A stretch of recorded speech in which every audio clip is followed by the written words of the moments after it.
Lord. నేను మీ ఆరాధ్య అనేసి ఈరోజు నేను తమ్ముడు సండే స్కూల్ గురించి ఒక స్కిట్ చేయబోతున్నా. మీకు ఆ స్కిట్ కనుక నచ్చితే లైక్ చేయండి, షేర్ చేయండి, సబ్స్క్రైబ్ చేయండి.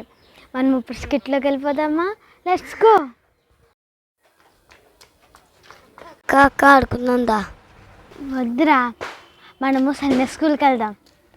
అదేంటక్క, మండే నుంచి సాటర్డే దాకా స్కూల్కి వెళ్తాం కదా, సండే కూడా ఎందుకక్క స్కూల్కి? మనం సండే స్కూల్కి వెళ్తే మనకి చాలా నేర్పుతారా.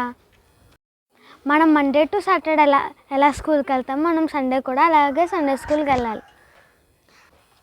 అక్క, స్కూల్కి వెళ్తే మనకి మ్యాథ్స్, ఇంగ్లీషు, సైన్స్, సోషల్ అవన్నీ నేర్పుతారు కదా. మరి సండే స్కూల్కి వెళ్తే ఏం నేర్పుతారు? మనం సండే స్కూల్కి వెళ్తే మనకి పాటలు నేర్పుతారు, ప్రార్థన నేర్పుతారు, సాక్ష్యాలు నేర్పుతారు, వాక్యాలు నేర్పుతారు, స్టోరీస్ నేర్పుతారు. అయితే మీకేం స్టోరీ చెప్పరా? చెప్పు ఒకసారి. ఒక ఊళ్ళో దావీద్ అనే ఒక ఆయన ఉన్నారు.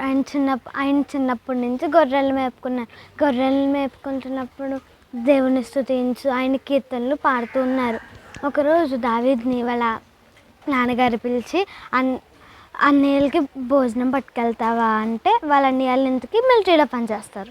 అప్పుడు దావీద్ వెళ్తుంటే అప్పుడు గొల్యోతు అనే పెద్ద విలన్ వచ్చి యుద్ధం చేస్తున్నప్పుడు వాళ్ళ అన్నయ్యలు ఉన్న మిలిటరీలో ఉన్న ప్రజలు, ఇశ్రాయేలు అందరూ భయపడిపోతున్నారు.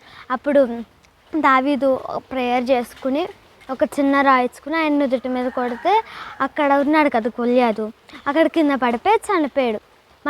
గొల్యోతు కింద పడిపోయాడు కదా, అక్కడ ఉన్న ప్రజలందరూ దావీదుని రాజుని చేశారు.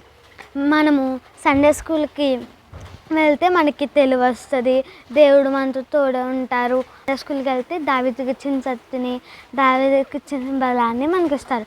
పిల్లలు, మీరందరూ కూడా సండే స్కూల్కి వెళ్తారా? ఎవరైనా సండే స్కూల్కి వెళ్తే కింద కామెంట్ చేయండి. ఈ వీడియో మీకు నచ్చితే లైక్ చేయండి, షేర్ చేయండి, సబ్స్క్రైబ్ చేయండి. ఈ వీడియో మీకు నచ్చితే లైక్ చేయండి, షేర్ చేయండి.